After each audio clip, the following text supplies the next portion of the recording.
Services academy में केंद्रीय budget 2023-24 पर परिचर्चा आयोजित की गई है, जो विभिन्न प्रतियोगी परीक्षाओं के लिए उपयोगी है। यूपीएससी, बीपीएससी या अन्य स्टेट एग्जाम होता है, उसके लिए यहाँ डॉक्टर रंजीत सर जो यहाँ के एक्सपर्ट हैं इकोनॉमिक्स का, वो केंद्रीय बजट पर आज मुख्य बिंदु पर फोकस करें।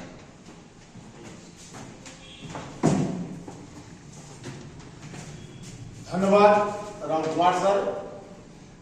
1 फरवरी 2023 को वित्त मंत्री श्रीमती निर्मला सीतारमण के द्वारा केंद्रीय बजट प्रस्तुत किया गया।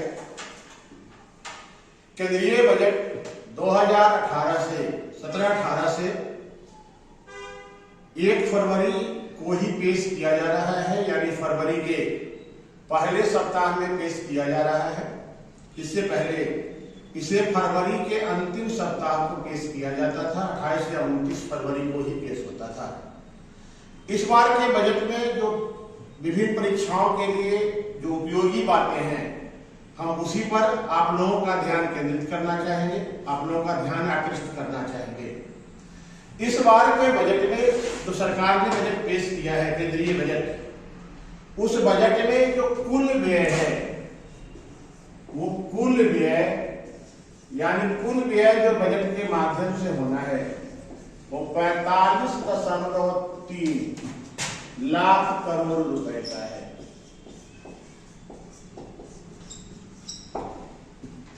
45.03 लाख करोड़ का कुल व्यय है, जबकि पिछले वर्ष यानी 2022-23 में 22-23 में कुल व्यय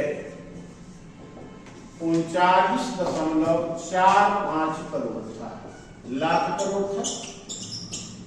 यानी इस बार के बजट में व्यय में वृद्धि सरकार के द्वारा 5.58 लाख करोड़ का रहा है। ये वृद्धि है, यानी जो कुल वृद्धि है इस साल की तुलना में वो लगभग 15% है। ये बजट की पहली बात है। दूसरी बात, इस बार के बजट में 7 मुख्य मुद्दों पर फोकस किया गया है। 7 मुद्दों पर सरकार ने फोकस किया है और इस 7 मुद्दों को बजट में सप्तऋषि का नाम दिया गया है। इस सप्तऋषि में सरकार ने जो जोड़ दिया है उसमें समावेशी विकास है, अंतिम व्यक्ति और अंतिम छोर तक विकास को पहुंचाना है, बहुत बुनियादी ढांचे का विकास करना है, क्षमताओं का विस्तार करना है, हरित विकास, युवा शक्ति और वित्तीय क्षेत्र, इन 7 विषय को सरकार ने अपने विकास के एजेंडे में शामिल किया है। इस बार के बजट में जो घोषणा की गई है उसके अनुसार भारत में 2022-23 में प्रति व्यक्ति आय 1.97 लाख रुपए बताई गई है।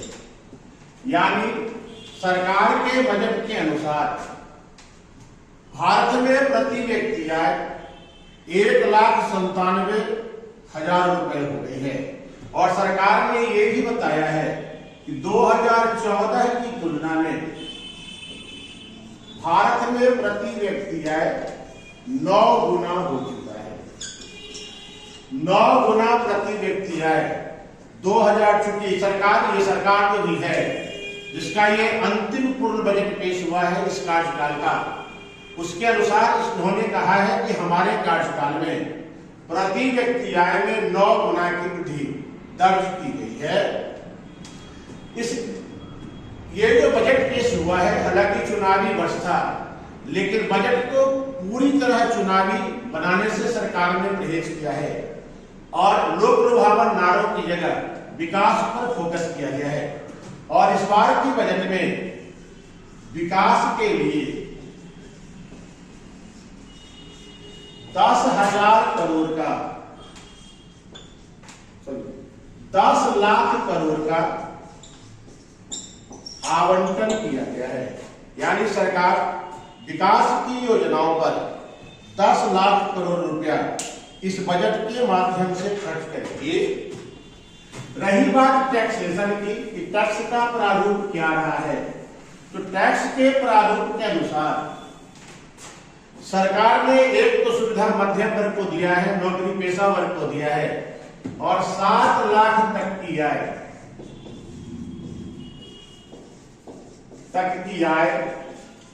आयकर के दायरे से बाहर है। यानी अब लोगों को 7 लाख तक के कर पर कोई टैक्स नहीं लगेगा, इसे टैक्स के बाहर रखा गया है। कर प्राप्तियों में जो हम लोगों से क्वेश्चन एक पूछा भी जाता है कि किस कर से सरकार को कितना आमदनी होती है, आप क्वेश्चन बैंक भी देखिएगा। कई बार यह क्वेश्चन पूछा गया है कि भारत सरकार को सर्वाधिक कर राजस्व की प्राप्ति किस कर से होती है। यह क्वेश्चन उस बार ज्यादा पूछा गया है, पहले पूछा गया है जब निगम कर सबसे पहले नंबर पे रहता था। इस बार के बजट में यानी 2023-24 के बजट में सरकार को जो कर की प्राप्ति होनी है वो जीएसटी से कुल आय का 17% है। जीएसटी यानी गुड्स एंड सर्विस टैक्स जो 1 जुलाई 2017 से लागू हुआ है, उससे अभी वर्तमान में सबसे ज्यादा कर प्राप्ति होती है, कुल आय का 17%। इसके बाद इस बार के बजट में आयकर से 15% आय होने की उम्मीद है। निगम कर जो कंपनियों के लाभ लाभांश पे लगता है, इससे भी 15% कर की प्राप्ति होगी। इसके बाद सरकार भी केंद्रीय उत्पाद शुल्क खासकर अभी पेट्रोलियम पदार्थ पे लगता है, इससे सरकार ने ये आकलन किया है कि 7% आय की प्राप्ति होगी और सीमा शुल्क से सरकार को कुल 4% आय की प्राप्ति होनी है। यानी 47-54 यानी कुल आय का लगभग 58%। 47 से यहां हुआ 7-54-4 यानी कुल आय का 58% सरकार को टैक्स से प्राप्त होना है। इसके बाद नॉन टैक्स होता है, उससे भी सरकार को 6% प्राप्त होना है। गैर ऋण पूंजीगत प्राप्ति से 2% है और शेष विनिवेश और ऋण से सरकार को प्राप्त होना है।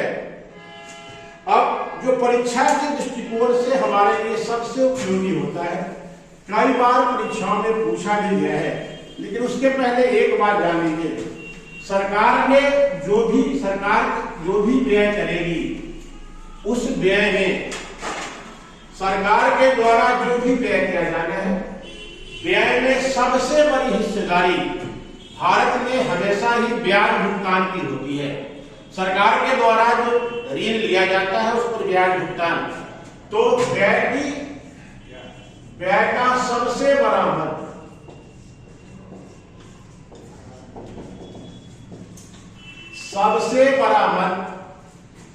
सरकार ने बताया है कि ब्याज भुगतान होगा।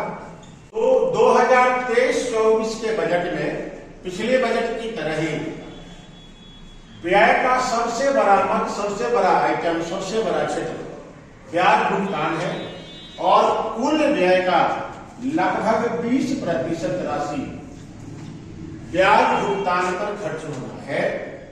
ये व्यय का सबसे बड़ा मद है। अब जो परीक्षा के लिए हम लोगों के लिए सबसे महत्वपूर्ण होता है, जिससे संबंधित प्रश्न पूछे भी जाते हैं, वो है कि राजकोषीय घाटा कितना रहेगा। हर बजट में सरकार राजकोषीय घाटा का आकलन जरूर करती है, अनुमान जरूर करती है और राजकोषीय घाटा से ही अर्थव्यवस्था के स्वास्थ्य की सही जानकारी भी मिलती है। 21-22 के बजट में जो कोरोना का दौर था, सरकार ने यह आकलन किया था कि राजकोषीय घाटा 6.8% रहेगा।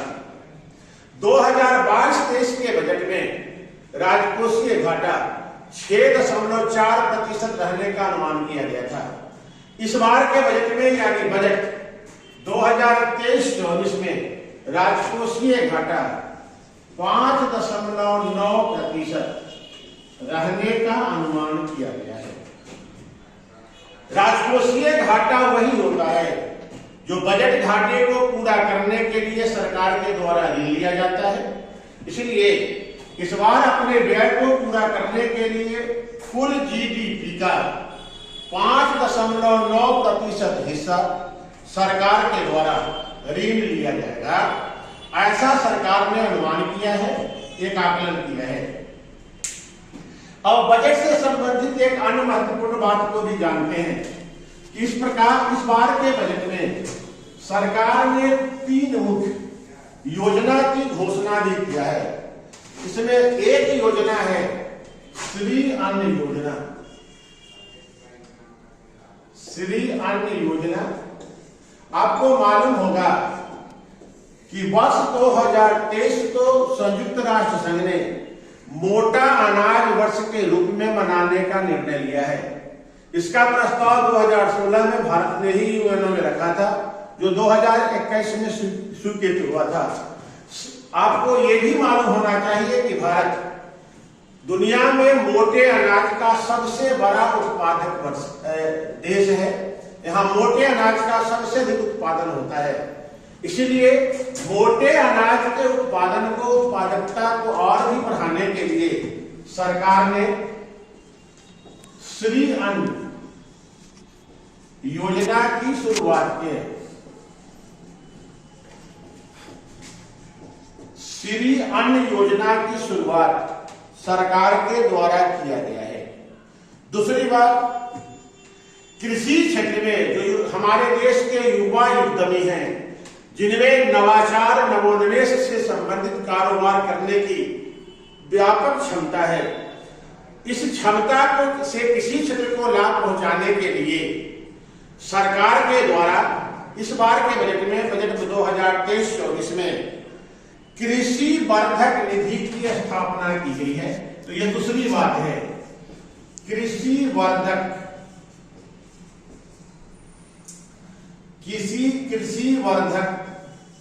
निधि, इसकी यानी agriculture accelerator fund, agriculture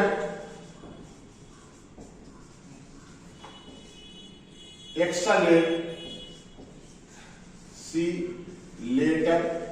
fund की स्थापना का निर्णय लिया है। इससे कृषि स्टार्टअप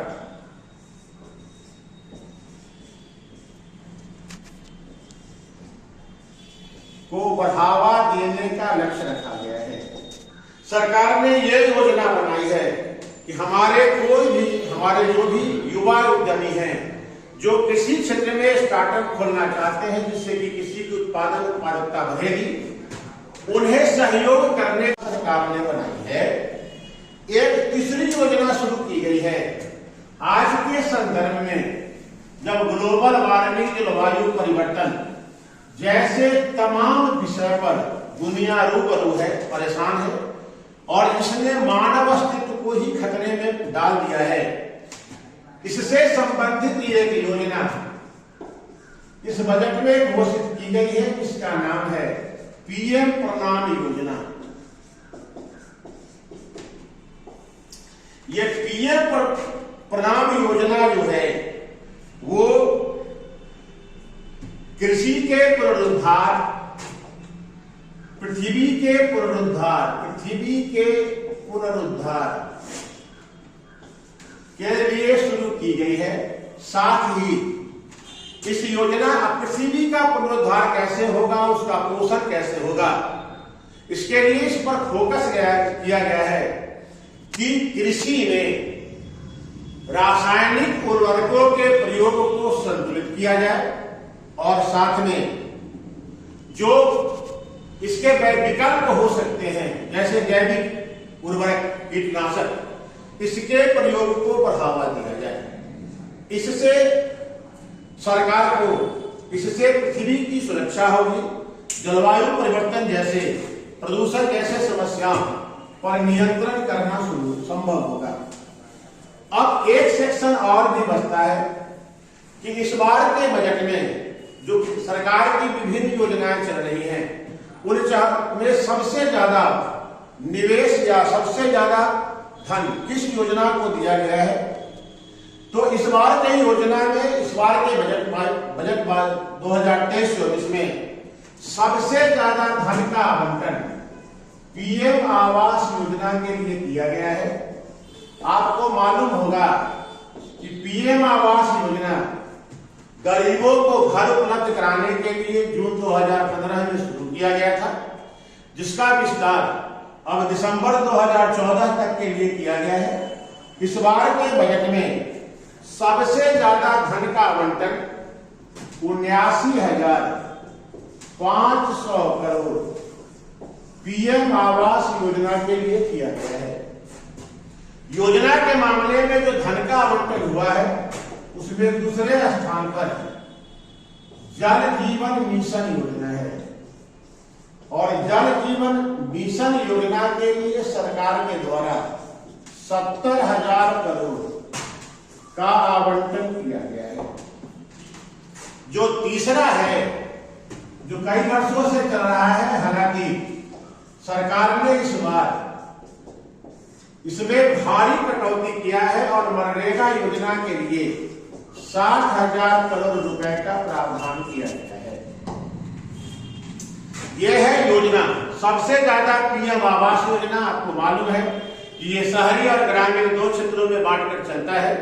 दोनों का विस्तार 31 दिसंबर 2024 तक के लिए किया गया है और लक्ष्य को प्राप्त करने के लिए इस योजना के तहत 79,500 करोड़ रुपए का आवंटन हुआ है। जलवायु परिवर्तन, ग्लोबल वार्मिंग जैसी समस्या से निपटने के लिए जल जीवन मिशन योजना शुरुआत की गई है। इसके लिए 70,000 करोड़ रुपया का आवंटन है, जबकि ग्रामीण क्षेत्रों में रोजगार प्रदान करने के लिए इस योजना में 60,000 करोड़ रुपया का आवंटित किया गया है। इसके बाद थोड़ा हम लोग उस बात पर भी ध्यान देते हैं कि विभिन्न क्षेत्रों के लिए सरकार ने धन का आवंटन क्या किया है। अगर क्षेत्र के हिसाब से आप देखिएगा तो इस बार के बजट में चूंकि देश पर खतरे का संकट भी बना रहता है, पड़ोसियों से संकट बना रहता है, इस बात को देखते हुए इस बार के बजट में पिछली बार की तरह ही सबसे अधिक धन का आवंटन रक्षा क्षेत्र के लिए किया गया है। रक्षा क्षेत्र के लिए सरकार का आवंटन 5,93,537 करोड़ रुपया है। ये रक्षा क्षेत्र के लिए है, जो भारत के कुल व्यय का लगभग, बजट के कुल व्यय का लगभग 8% होता है। इसके साथ ही पिछली बार की तुलना में यानी 2022-23 की तुलना में रक्षा बजट में 15% की वृद्धि हुई है। ऐसा देश की सुरक्षा की संवेदनशीलता को देखते हुए किया गया है। जो व्यय का दूसरा सबसे बड़ा क्षेत्र है वो सड़क परिवहन है और सड़क परिवहन क्षेत्र पर सरकार ने जो व्यय की धनराशि निर्धारित की है वो 2,70,434 करोड़ रुपया है। सड़क परिवहन है, दूसरे नंबर पे है। थोड़ा इस पर भी गौर कीजिएगा कि दूसरे नंबर पर सड़क परिवहन को ही रखा गया है और तीसरे नंबर पर इस बार रेलवे है। रेलवे के लिए फंड की उपलब्धता काफी अधिक सुनिश्चित की गई है और इनके लिए 2,41,267 करोड़ रुपया आवंटित किया गया है। ये तीसरा सबसे बड़ा क्षेत्र। व्यय का जो चौथा क्षेत्र है, जो सबसे महत्वपूर्ण है, वो खाद्य उपभोक्ता मंत्रालय है या क्षेत्र का ये, जिसके लिए सरकार ने 2,05,764 करोड़ का आवंटन किया है। इस आवंटन से आप एक बात स्पष्ट कर सकते हैं कि सड़क परिवहन और रेलवे विभाग को 5 लाख करोड़ से अधिक धन देना इस बात को सूचित करता है कि सरकार विकास योजनाओं को प्राथमिकता दे रही है। हमने शुरू में ही आपको बताया कि विकास योजनाओं पर सरकार का 10 लाख करोड़ से अधिक लगाने का, व्यय करने का लक्ष्य रखा गया है। इसमें से 5 लाख करोड़ से अधिक तो सड़क परिवहन और रेलवे पर ही व्यय किया जाना है। तो ये व्यय के 4 बड़े क्षेत्र रहे। हमने योजना का भी 3 बड़ा क्षेत्र आपको दिखाया। किस कर से सरकार को कितनी आमदनी होनी है और व्यय का सबसे बड़ा मद क्या है, ये भी हम लोगों ने जाना। सरकार के जो सप्तऋषि है, इसमें 7 मुद्दों पर सरकार ने फोकस किया है, इसको भी हम लोगों ने जाना। और जो हम लोगों के लिए सबसे महत्वपूर्ण या बजट का ही सबसे महत्वपूर्ण बात होती है कि राजकोषीय घाटा कितना होने का अनुमान सरकार ने किया है, ये भी हम लोगों ने जाना। इसलिए हमें याद रखना है कि 2023-24 के बजट में राजकोषीय घाटा कुल जीडीपी का 5.9% होने का अनुमान किया गया है।